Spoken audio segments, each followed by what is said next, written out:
It is a curious thing how Oxford at dusk contrives to sound more ancient than at any other hour. The tolling of the bells seemed not so much to announce the passing of time as to dissolve it, scattering moments like leaves across the quadrangles. I remember that evening well, not for the case that was to follow, but for the lingering silence between the chimes. I stood on St. Giles, coat collar turned against the drizzle, watching the lamps catch the wet cobblestones in small, fractured halos. Nothing seemed amiss, and yet, even then, a disquiet threaded the air. I had always mistrusted tranquillity. It often heralded disturbance. My mind, dulled somewhat by the second whisky of the hour, kept circling back to a crossword I had left unfinished at the Randolph. A four-letter word, clue given as final toll. Requiem fitted too neatly, and yet the letters refused it. I lingered over that puzzle longer than I care to admit, suspecting the setter had meant me to see something bleaker. Bell? Doom? Knell? The words turned over like loose coins in the pocket. The summons came, as it so often did, not with urgency, but with the understatement that renders urgency more chilling. Lewis's voice was quieter than usual when he told me there had been a body found near the canal. He said discovered, not reported, as though the body had revealed itself of its own volition, weary of secrecy. I drained what was left in my glass and followed him out into the wet Oxford's rain, already beginning to blur the margins of the evening. The path along the canal was slick, lit only intermittently by lamps whose glass shrouds were fogged with condensation. Students sometimes used it as a shortcut, though none were in sight now. The body lay in a patch of sodden grass, face turned away, one hand curled as though reaching for something irretrievably lost. A woman, her age difficult to guess, the damp having already made her clothes heavy, shapeless. Lewis stood a little off, reluctant to intrude upon the stillness. I found myself studying not the corpse, but the objects that framed her absence of life. A notebook, half soaked, its ink bleeding into the fibres. A pair of spectacles intact, though their arms bent oddly inward, and her shoes, black, sensible, incongruously polished. A small detail, but one that pressed itself into my attention. The grass around her was scuffed, though only in one direction, as if she had not been moved, but rather had chosen a place to collapse. The rain carried away any trace of struggle. I crouched beside the notebook. Its pages, even blurred, retained the faint grid of musical staves. Notes scattered across them like insects drowning in milk. A musician, then, or one who fancied herself so. It struck me then with a faint unease how the bells had seemed to falter that evening, their usual precision slackened, as if Oxford itself had caught its breath at her departure. Lewis asked me whether I thought it was an accident. His tone held no conviction. I muttered something about how little in Oxford ever truly was. He nodded, more out of politeness than agreement, and turned back towards the constable who was waiting with his notebook. The rain tapped faintly on the peaked crown of his cap, like a metronome marking time that could never be rewound. I stayed longer than I needed to, watching the water darken her clothes further until they seemed part of the riverbank itself. There is cruelty in the evening, when the light refuses to distinguish between what is alive and what is not. I touched the spectacles briefly and thought of the crossword again. 4 letters. The word surfaced with sudden clarity. Knell. The clue had never been about the puzzle, but about the hour, and the evening's toll had already been paid. I walked back slowly, the bells of Oxford still moving through their weary cycle behind me. Somewhere a college porter locked a gate, iron groaning shut against the night. The city was closing in, guarding its secrets as fiercely as ever. I lit a cigarette I had promised not to smoke and tasted the bitterness of it as though it were an answer. Of course it wasn't. Answers seldom arrive so quickly. But questions, they gather like storm clouds, and this case, though I could not yet know it, would leave me sodden with them. The rain had retreated by morning, leaving Oxford varnished in a sheen that exaggerated its beauty and its decay alike. The stone walls dripped faintly as though reluctant to let go of the night. I found myself once more in a college quadrangle where ivy clung to damp masonry and the grass, forbidden to be walked upon, lay glistening like glass. They told me the deceased was a fellow of the college, a man whose scholarship was praised in tones that concealed indifference. In Oxford, admiration is often a mask for relief that brilliance has exhausted itself elsewhere. Lewis had already arrived before me, standing awkwardly under a cloister, cap in hand. He looked at me as if seeking a certainty I could never provide. He muttered about how the man had fallen from the library's upper gallery some time after midnight, discovered sprawled across the flagged floor by a porter who, by the look of him, had been nursing a quiet dislike for late-night scholars for years. The fellow's broken spectacles rested beside him, one lens fractured into a spider's web of cracks. The body itself had been removed by the time I arrived, but absence has its own eloquence, and I studied the outline where damp had gathered on the flagstones, reluctant to dry. A librarian spoke with hushed precision about how the man had been last seen alive, stooping over a desk, fingers moving across manuscripts with the reverence of a priest. He had been working on some fragment of medieval verse, she thought. It seemed important to her that I know this, though importance in such places is seldom clear. She adjusted her shawl as she spoke, her eyes not quite meeting mine, as if fearing that in describing the scholar she might betray some complicity in his ending. The gallery itself creaked underfoot as I climbed. Tall shelves rose around me like sentinels, their leather-bound charges asleep in the dust. The rail from which the fellow had fallen was smooth, polished with years of incidental touch. Not loose, not treacherous, but unyielding. If he had toppled, he had done so with purpose, or inattention, not by the rail's betrayal. My eye lingered on a bookmark peeking from a folio nearby, a scrap of paper torn crudely from something ephemeral, not befitting the company of illuminated pages. I drew it out and saw, faintly penciled, a half-worked crossword clue. 5 letters, scholar's demise. I allowed myself a bitter half-smile. The setter, if ever identified, would never imagine his jest lying so close to a corpse. Lewis joined me, breath faintly laboured from the climb. He asked whether I thought the fall was deliberate. I told him that scholars often fall long before they hit the ground, but he frowned at me for saying so. He wanted an answer, a practical one, and I could only give him metaphors. I pointed to the scrap, and he shrugged, muttering that it meant little. Perhaps he was right, perhaps not. We descended in silence, footsteps echoing with the solemnity of an unwanted procession. Outside, the quadrangle was filled with students, their chatter subdued, as though aware of the intrusion of mortality into their cloistered routines. They walked in pairs, in groups, but never alone. It struck me that the scholar had been alone when he fell, surrounded by centuries of voices bound in vellum, yet accompanied by none who might have stayed his hand.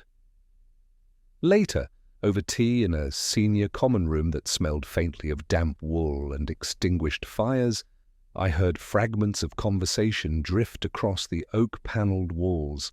He had been reclusive. He had enemies, though of an academic kind. He had been about to publish something that might upset received wisdom. They spoke as if each fact, weighted differently, might tilt the scales toward accident or intent. I listened, unwilling to intervene, finding in their words less illumination than in their hesitations. When I left, The air outside carried the faint scent of lilac, incongruous in its sweetness.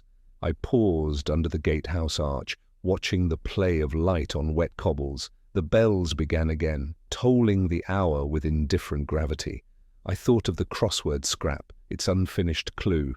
Scholar's demise. 5 letters. Could be pride, could be drunk, could be death itself, compared to its syllables. The word refused to form fully, and I let it remain unfinished. Some endings should not be hurried. And so I walked away, coat heavy, the city once again closing about me, as though nothing had happened within its walls. Yet the echo of the fall remained, reverberating in the silence between the chimes, a reminder that even scholarship cannot soften the sound of stone against flesh. The college at night holds its own peculiar dominion. The arches breathe differently after dusk. The corridors acquire a resonance that daylight denies them. I remember stepping across the threshold of that place with the faint sense that the shadows themselves had rehearsed their roles for centuries. Lewis had gone ahead with his torch, the beam wobbling across stone as though uncertain of its right to intrude.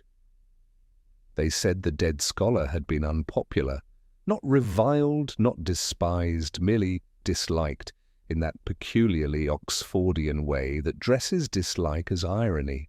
Too clever, too aloof, too given to exposing the errors of others with the gentlest of smiles. And so his absence seemed not a tragedy, but a correction. At least that was the tone in which the fellows of the college spoke to me, voices lowered, yet not with grief. I sat with them briefly in the common room, the scent of stale port rising from the carpet, and listened as they invoked words like unfortunate and regrettable with the cool precision of surgeons naming instruments. Later, I walked alone along the library cloisters, their windows staring blackly into the night. Somewhere, a clock struck the quarter, the sound muffled as though reluctant to disturb the books. I paused at the turning of a stairwell where a narrow window admitted a thread of moonlight, and it was there I noticed the mark upon the stone, a smear, faint but deliberate, the sort made by a shoe brushing the wall in descent. It told me that someone had not walked so carefully that night. Not the scholar, I thought. He would have been precise even in falling. Lewis joined me at the stair, his face carrying the expression of one who preferred corridors brightly lit. He spoke of the porter's testimony. The man had heard nothing, though he had been only yards away, seated in his lodge with a book and a glass of something he described as medicinal. Silence can be a form of complicity. I said as much, and Lewis frowned, asking what I meant. I left the words unclarified. He has never liked ambiguity, though he has grown accustomed to it in me. We went together into the dining hall. It was empty, the tables long and bare, their wood polished with the fatigue of centuries of elbows and whispered confidences. Portraits of forgotten benefactors stared down, their eyes glinting with a malice the painter perhaps never intended. I sat at one end of the table and closed my eyes for a moment. The air smelled of extinguished candles and cabbage. I thought of the crossword again as the clue about a scholar's demise and found myself rearranging letters without meaning to. Pride, drink, death, none satisfied. But another word surfaced quietly, so obvious, so baldly literal that I had dismissed it. And yet in Oxford, the literal and the ironic so often converge. Lewis broke my reverie with a question about motive. Who might wish the man gone? I told him that envy is often more enduring than love. He asked if that meant I believed the fall was no accident. I answered only with the word perhaps, and allowed the syllables to drift into the rafters like smoke. We returned to the quadrangle. The flagstones gleamed faintly under the moon, and mist began to collect in the corners, pooling like thoughts left unexamined. I watched a cat slink along the cloister, tail erect, vanishing beneath an arch, as if called to some nocturnal appointment. The fellows' windows were lit here and there, yellow squares of scholarship and secrecy. Behind one of them, I thought, sat the hand that had written the clue in pencil, torn the scrap of paper, and left it among the manuscripts. Careless or deliberate? I could not yet know.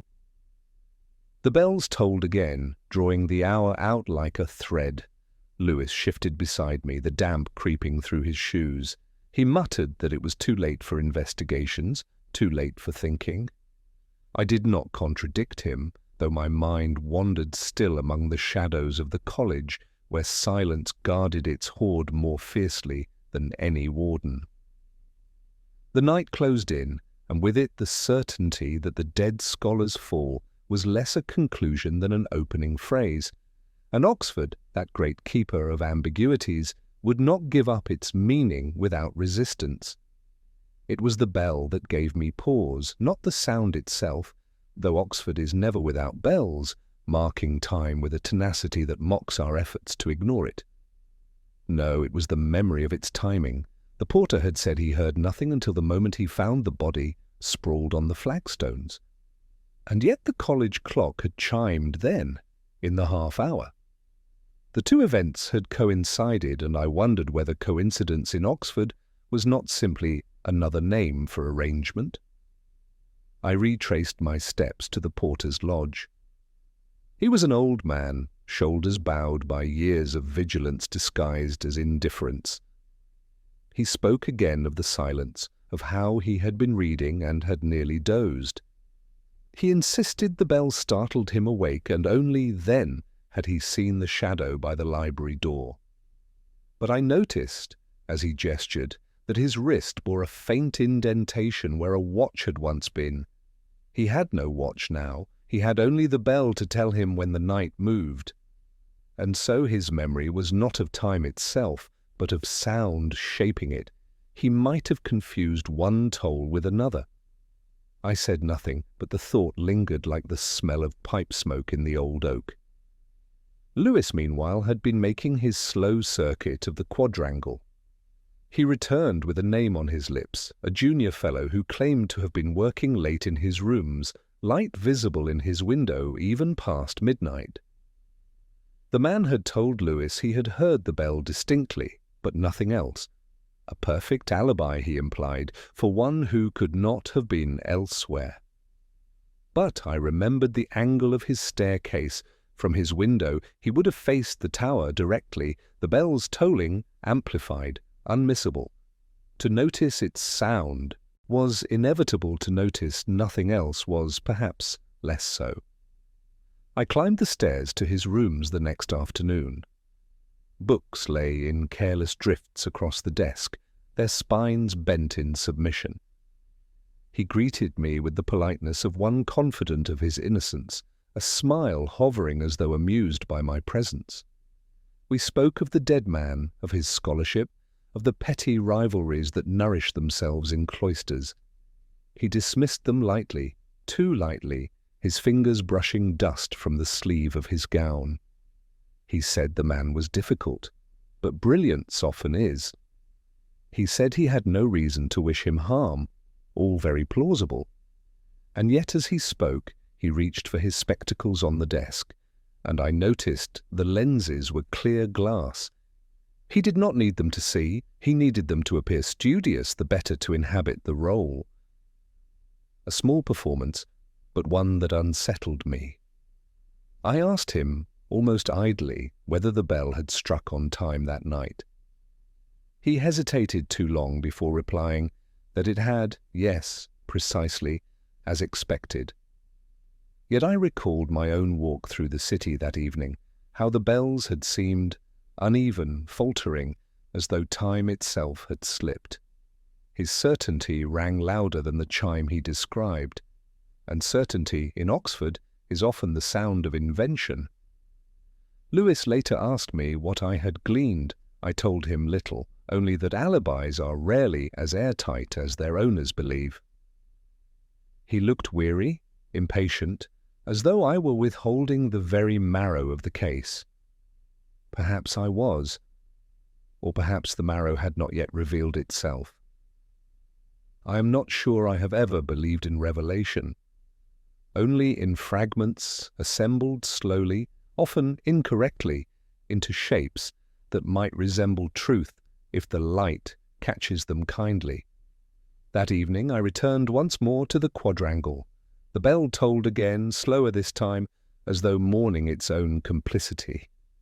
I stood beneath it, watching the long shadows stretch across the stones, and thought of the crossword clue still folded in my pocket. Scholar's demise, 5 letters. Fall, yes. But now another word crept in. The price paid, the sound marking absence, the echo of what is gone. Perhaps the setter had meant both. Perhaps the clue was never meant to be solved, only endured. Oxford at dusk has a way of dissolving certainty. The windows glowed faintly with lamplight, students passing in whispers between staircases. Somewhere, a piano faltered through a fragment of Schubert. And above it all, the bell kept time, impartial and indifferent, striking not truth but its shadow. I lit a cigarette and tasted its ash. Whatever alibi the fellow had offered, it was already fraying. But the night, with all its practised secrecy, was in no mood to tell me how. St. Anselm's lay apart from the rest of Oxford, its gardens folding inward, as though designed for secrecy.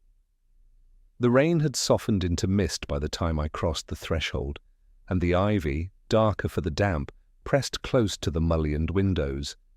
Within, the air smelled of chalk dust and polish, with a faint undertone of something older, the quiet austerity of generations of women who had spoken little and observed much.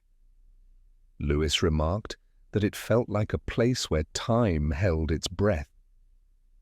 I told him that time never forgets to breathe, it simply does so more quietly here. We were met in the hall by the head of college, a woman of stern profile, softened only by the weariness at the edges of her eyes. She spoke of the dead scholar as one might speak of a distant cousin, politely, cautiously, with no excess of feeling. She led us to a drawing-room where 2 fellows waited, both younger, both flushed, with that self-conscious energy of women who know they are being observed. They spoke of the scholar with a faint bitterness, as if his presence had pressed too heavily on their own ambitions. One said he had dismissed her research as trivial, the other remarked, more coolly, that he had once promised to collaborate and then withdrawn, without explanation. I listened not so much to their words as to the pauses that followed them. Resentment often hides best in silence. Lewis asked whether any of them had seen the scholar on the night of his death. One recalled a glimpse across the quadrangle, the flicker of his gown in the lamplight, though she could not be certain of the hour. Another admitted she had been in the library earlier, though she left before midnight. She added this detail with a precision that seemed rehearsed. I noticed how her hand lingered on the armrest as she spoke, as though holding herself steady against some unspoken tremor. The room itself offered a clue more eloquent than their words. On the mantel lay a volume of poetry, open but face down, the spine cracked at its midpoint. I lifted it briefly and found penciled annotations in the margin, sharper and more furious than any scholarly hand might tolerate.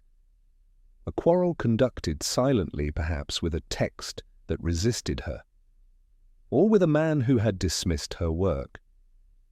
I placed it back as I had found it, noting that neither woman moved to reclaim it.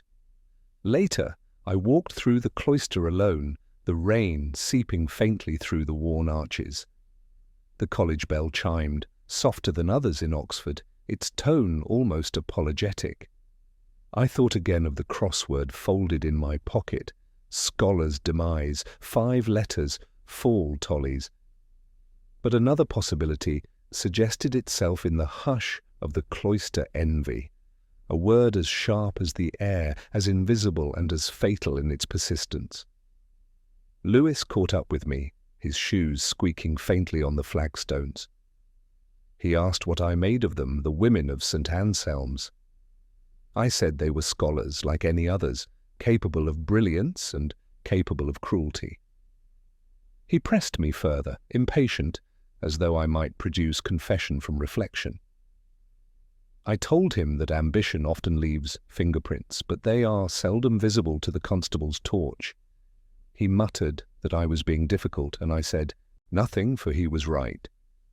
As dusk deepened, I lingered in the chapel. The candles had been extinguished, but their scent lingered in the stone, mingled with old hymns and older prayers. I traced my hand along the back of a pew, and felt the grooves worn by centuries of restless fingers. I thought of the dead man again, his fall echoing still in these corridors, reverberating in the ambitions of those left behind. The women had spoken politely, even when bitterness rose to the surface. But beneath their restraint, I sensed the same relentless hunger I had encountered in the men of the older colleges. Oxford makes no concessions for gender. It exacts the same toll from all who seek its favour. When I left, the mist had thickened into rain once more, shrouding the lamps in halos. The college gates closed behind me with a groan, and the city stretched out, wet and secretive. I walked slowly, coat heavy with damp, the crossword clue flickering again in my thoughts. Envy. Perhaps that was the word, perhaps not. The bells tolled faintly in the distance, and I let their sound dissolve into the rain, carrying with it both truth and its shadow. The archives of any Oxford college carry with them a kind of sepulchral quiet, as though each ledger and parchment resents the disturbance of fingers too eager to turn their pages. I remember the air being colder there, heavy with the faint sweetness of dust, as though even the breath of history had long ago surrendered. It was Lewis who suggested we look through the papers of the deceased scholar, though I knew the impulse came from me. He is kinder than I deserve. The archivist was a man who seemed himself a part of the collection, his hair thin and papery, his speech measured with the care of one who weighs not only words, but the silences between them.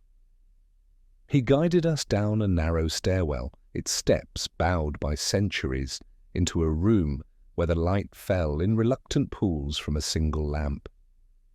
Cardboard boxes lay neatly stacked, each labelled with the scholar's name, his years of tenure, his projects half completed. The archivist opened one as a priest might open a reliquary, unwilling yet compelled. There were letters written in a hand so precise it seemed mechanical, their sentences sparing in sentiment, but lavish in detail. There were drafts of articles annotated with marginalia sharp enough to draw blood. There were student essays, some marked with the faint traces of approval, most with lines scored through them like small executions. Yet it was not these that held me. It was a photograph, slipped between two folders, as though hidden or carelessly misplaced. A group of scholars at some gathering, their gowns dishevelled, glasses in hand. The deceased stood at the edge, expression unreadable, while beside him one of the women from St. Anselm's smiled into the lens. Her smile was not one of camaraderie, but of conquest, faint, triumphant, edged with something like defiance. I turned the photograph over. No date, only a pencilled note Michaelmas. No year, as though the occasion needed none for those who remembered it. Yet memory is capricious, and I suspected someone had wished the year to remain unfixed, blurred like a shadow in water. I showed it to Lewis. He shrugged, saying it proved nothing. But proof is not what photographs provide. They offer only suggestions, and suggestion can be more dangerous than certainty. We left the archivist to his dust and walked back through the cloisters. The rain had begun again, soft but insistent, leaving beads on the stone that glistened faintly in the weak light. I said little. Lewis, impatient, asked what I had seen. I told him that sometimes smiles betray more than words, but he shook his head, muttering that I saw too much in faces. Perhaps he is right. Yet I have always trusted faces more than I trust words. Later, alone in my room, I studied the photograph again under the lamp. I thought of the crossword clue that had haunted my still scholar's demise, 5 letters, and considered the word posed silently in the image before me. Pride. Not merely the scholar's, but hers as well. The faint set of her jaw, the angle of her gaze, the ownership implied in proximity. Pride, a downfall, a motive, a riddle. The letters fitted neatly into place, and I found myself tracing them idly with my finger on the table. Pride, the word, had been there all along, waiting for me to surrender to its plainness. The photograph unsettled me in a way the body had not.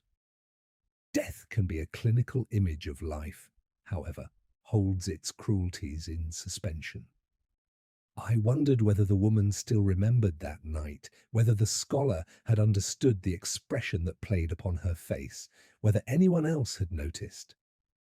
In Oxford, nothing is forgotten, yet everything is allowed to fade, as though memory itself were another manuscript best kept locked away until summoned. When I finally set the photograph down, I poured a whiskey and let the glass rest untouched beside me. The rain outside pressed more heavily against the window, the city dissolving into shadow. I thought of the archivist, careful in his duties, perhaps aware of what he had let me see, perhaps not. I thought of Lewis, unwilling to let ambiguity trouble him for long. And I thought of the dead man, whose silence now carried more weight than any article he had written. The bells tolled faintly across the city, marking the hour with their patient finality. I leaned back in my chair and listened, the photograph turned face down, the smile still present in memory, a fragment that refused to be archived. Music has always been my refuge, though I cannot claim it has ever given me peace. That evening, walking back from St. Anselm's, I heard the faint notes of a piano drifting through an open sash. A student, I thought at first, fumbling with Schumann. But the rhythm snagged somewhere, as though the hands had disagreed about the direction of the melody. False. Harmony. A phrase that stayed with me long after the music had ceased. The dead scholar had been a musician of sorts, though his manuscripts were as unfinished as the melodies I had heard that night. He had dabbled in composition, they said, inserting fragments of his own among the notes of the medieval verse he studied. An eccentricity, or perhaps a confession. Men rarely announce their true selves directly. They let slip fragments, trusting no one will gather them. I tried to gather them. Lewis brought me a stack of testimonies from the fellows, all rendered in that dry, official tone Oxford breeds. He read them aloud with faint irritation. No one had seen anything. No one had reason to wish the scholar harm. No one remembered precisely when the bell had struck, all quite unhelpful. Yet when Lewis set down the papers, I noticed his thumb had left a faint crease in the corner of one, a trivial thing, but the crease marked the testimony of the junior fellow who had boasted of hearing the bell clearly. The corner folded like a dog-ear in a novel, you mean, to return to.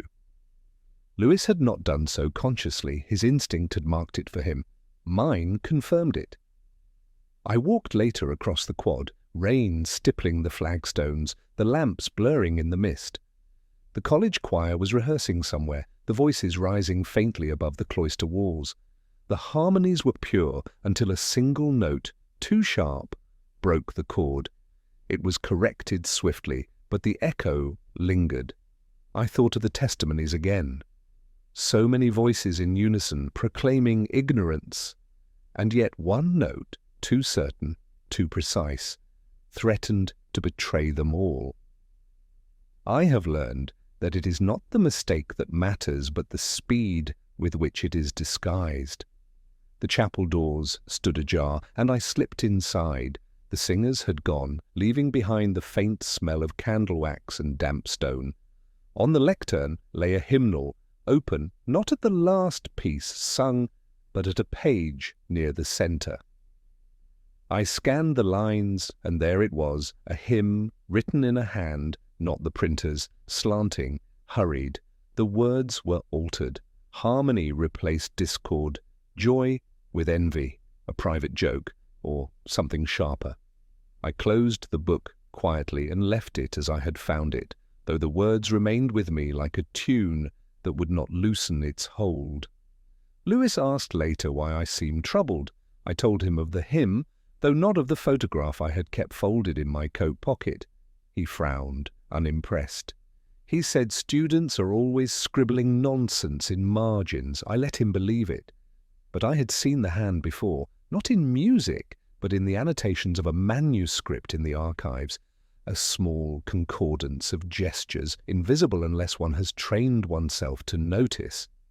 That night I poured myself a whiskey and sat with the crossword, still unfinished. One clue glared at me, discord in 4 letters. I wrote down rift, then erased it, wrote clash, then crossed it out. Finally, I wrote note. The simplest of answers. Discord is only a note misplaced, a single voice out of key, a truth too sharp to be disguised by harmony.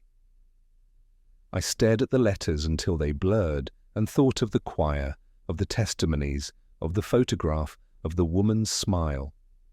Each note, each threatening to reveal the chord they pretended to form. The bells tolled again, faint through the rain.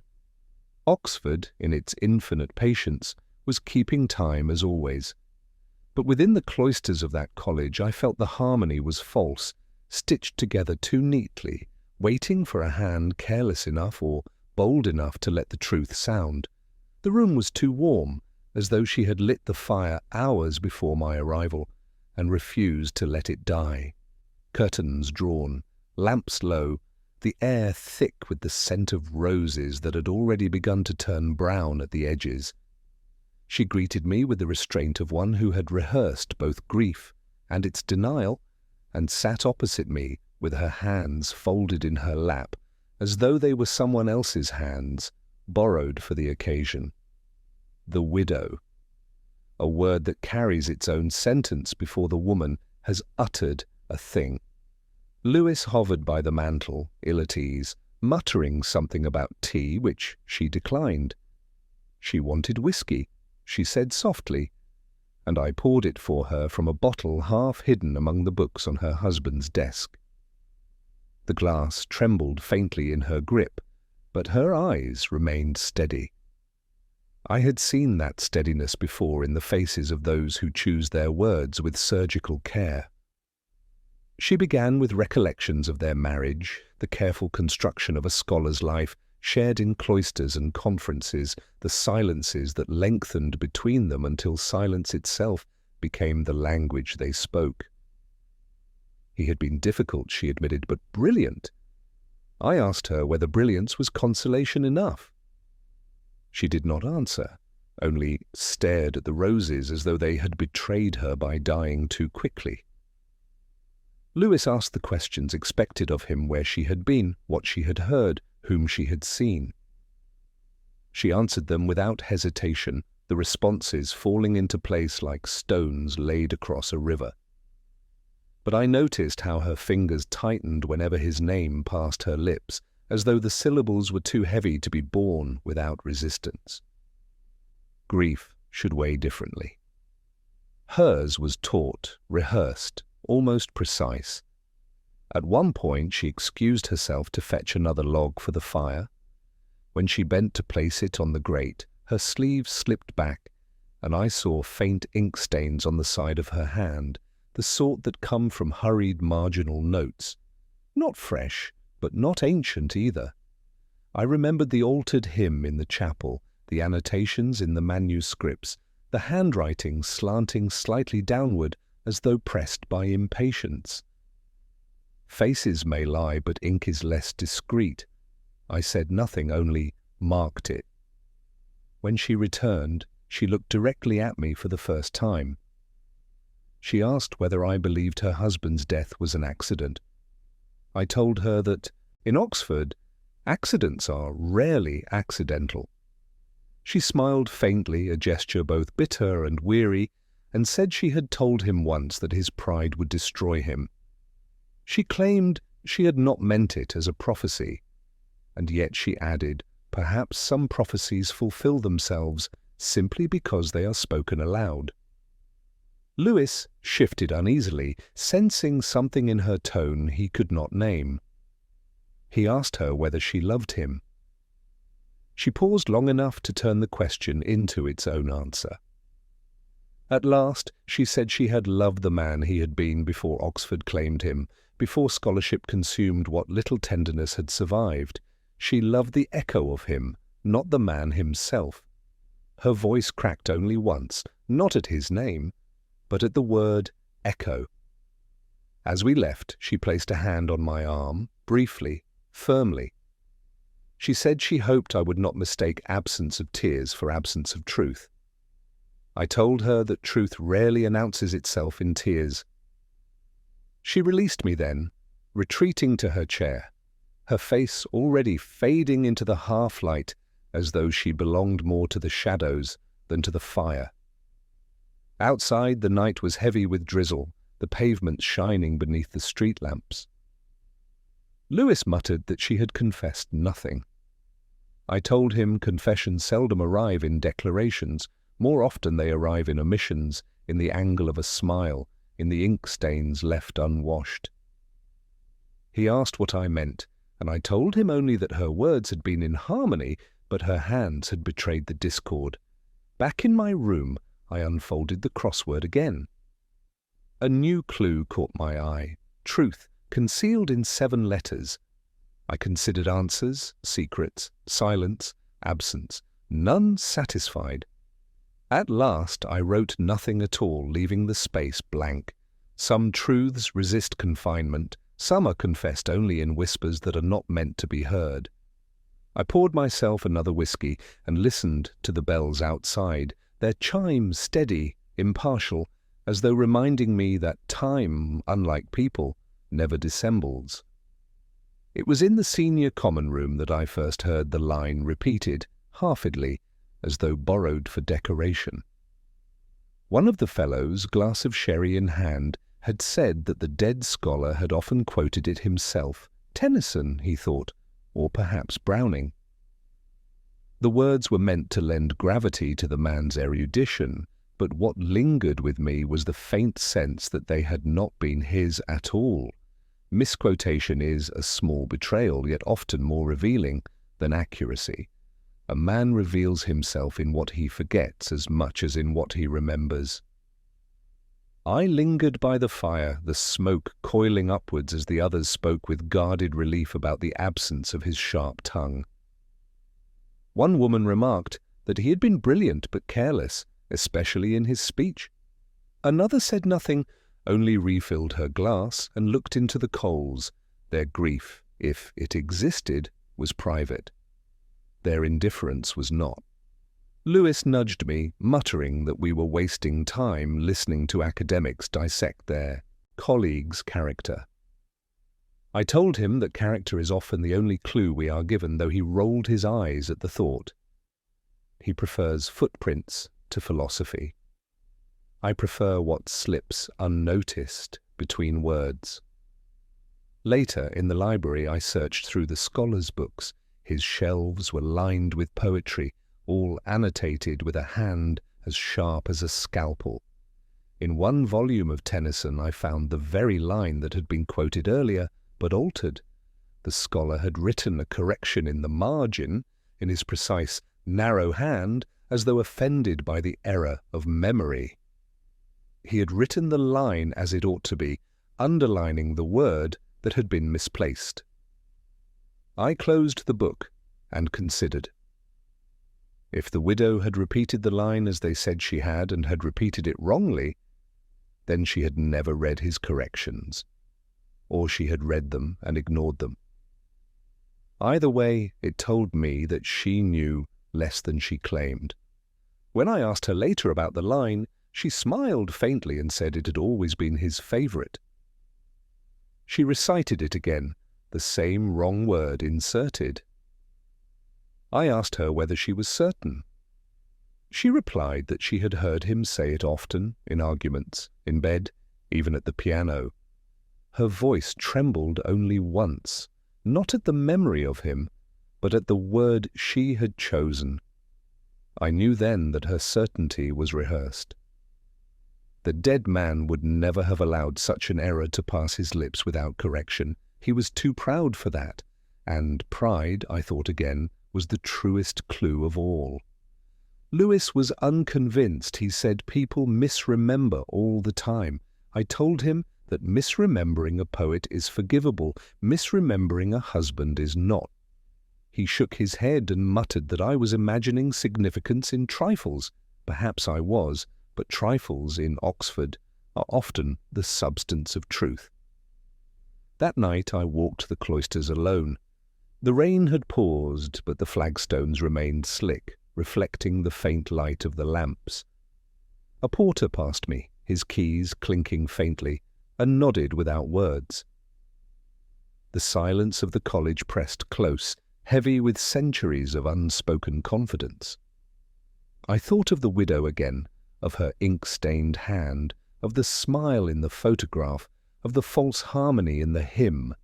Each fragment pointed not to certainty, but to suggestion. And a suggestion, if followed carefully, becomes a map. Back in my room, I unfolded the crossword once more. The clue waiting for me was memory's deceit, 8 letters.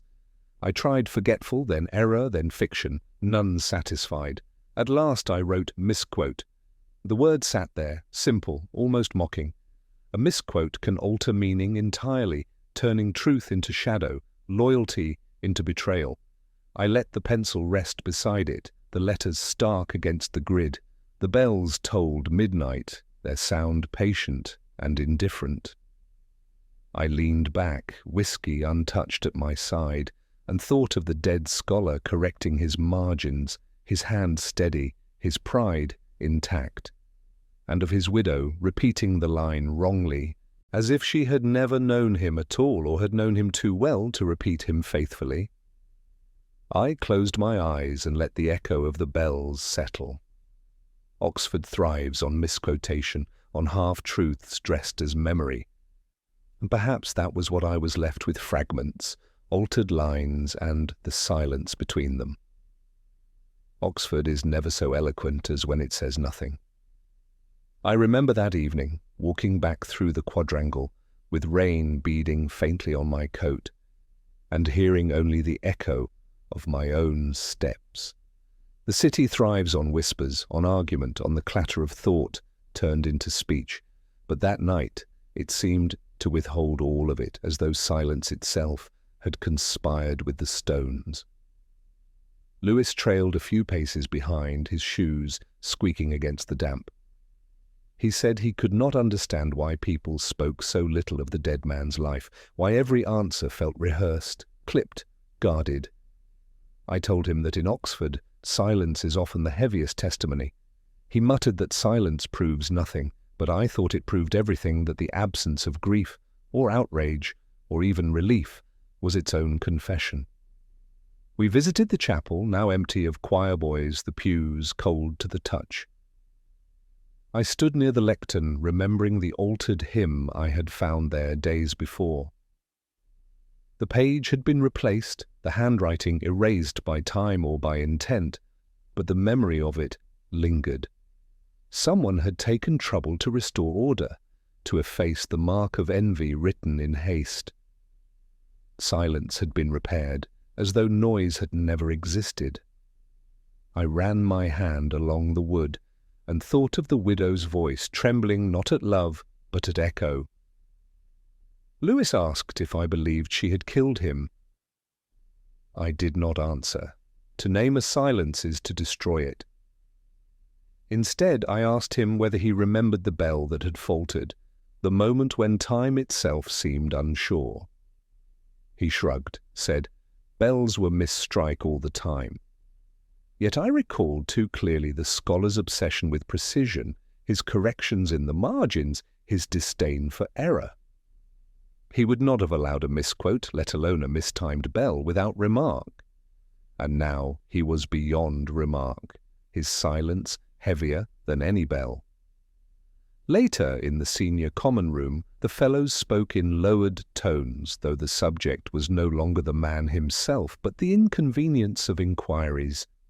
One remarked that the college's reputation would suffer. Another worried about funds. Their silence about him was absolute, the kind that grows when words would cut too close to the bone. I excused myself, leaving Lewis to endure their evasions, and walked out into the drizzle. In the porter's lodge, the old man sat with his book closed on the desk, hands folded on top of it. He looked up and nodded, saying nothing. I glanced at the clock above him. It was 5 minutes slow. I asked him whether it had always been so. He said it had kept the same time for years, though the bells of the tower struck differently. I realized then that every witness of that night had relied on sound rather than sight. The weight of silence lay not in what they said, but in what they had failed to hear. The fall had made no sound for them, or perhaps they had chosen not to recognize it. Back in my room, I opened the crossword. One clue remained a burden in 7 letters. I tried silence and found it fit. Silence burdens more than speech, pressing against the chest until breath itself is compromised. I wrote the letters carefully, the pencil dragging faintly across the paper. For a moment I thought I could hear the dead man's own hand correcting me, pointing out a more elegant word. But none came. Silence was all that remained. The whiskey on my desk caught the lamplight, amber heavy as blood. I lifted it, then set it down again. Outside, the bells tolled the hour, clear, indifferent, their sound scattering across the roofs. And yet, even above them, what I heard most was the pause between each strike, the weight of what was not said, not heard, not confessed, the weight of silence. It lingered then, and it lingers still. There is an hour in Oxford when the city seems to hold its breath. Not quite night, not yet morning, when the lamps glow faintly as though ashamed of their own persistence, and even the bells hesitate before acknowledging the time. It was in that soundless hour I found myself walking the quadrangle, rain slicking the stones, my thoughts heavy with the fragments of the case. The scholar's fall, the widow's echo, the photograph, the false hymn, each detail circling like moths around a flame that refused to catch. Lewis was with me, though he spoke little. He had begun to sense what I always knew, that answers are rarely as precise as he wants them to be. He muttered once that we should be home in bed, that nothing could be learned from whetstones and dark windows. I told him some things reveal themselves only in silence. He frowned, but he did not argue. Even he could feel the weight of the hour. I paused beneath the library tower. Its bulk loomed above me, windows dark, yet the air around it seemed restless, as if it retained memory of the fall. I tried to reconstruct the night in my mind, the scholar working late, hunched over manuscripts, a step toward the railing, a hand or another's pressing against wood, a body descending in silence. That was what struck me most, not the act itself, but the absence of sound. Every witness had spoken of the bell, but not one had heard the fall. The bell had swallowed it, or been made to. Silence had been the accomplice. Lewis pointed out the porter's lodge, the dim glow within. He asked if we ought to speak again with the old man. I shook my head. He had told us all he would ever tell, and perhaps more besides. It was not his words I mistrusted, but the gaps between them, his watchless wrist, his reliance on the bell. He lived by sound, not by sight, and sound, I knew, could be shaped, Concealed, erased, we turned into the cloisters, the walls. Wept with moisture, the arches dripping rhythmically. I thought of the widow again, her sleeves slipping back to reveal the ink stains, her certainty about the misquoted poet. She had filled her silence with rehearsed words, as others had done. And yet I kept returning to her touch on my arm, brief, firm, a confession not of guilt, but of endurance. There are many kinds of silence, I thought. Some are heavy with deceit, others with sorrow. In the chapel I stopped once more at the lectern. The hymnal had been restored, the page clean, the margin unmarked. But when I traced my fingers along the spine, I felt the faint indentation of the words once written there. Envy, discord, words erased, but not forgotten. The silence of the page was heavier than any written line. I closed the book softly, as if afraid the echo might betray me. When we returned to my rooms, Lewis left me to my solitude. I sat at the desk, the crossword before me. A clue waited for silence, broken 6 letters. I tried mutism, then quiet, then pauses, none fit. At last, reluctantly, I wrote absent. The word settled into the grid with a kind of inevitability. Silence is not the presence of quiet, but the absence of sound where sound should have been. The soundless hour, the fall unheard, the voices rehearsed into stillness. Absence had been there all along, pressing down like an unseen weight.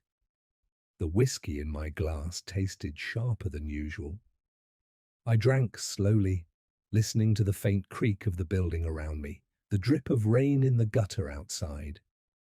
When the bell finally rang the next hour, its voice seemed thinner, uncertain, as though it, too, doubted its authority. Between the chimes lay a pause so deep it seemed bottomless. In that pause I felt the whole case suspended, every detail hanging in silence, waiting for the sound that would never come. I leaned back, letting the darkness close in, and thought of the city itself.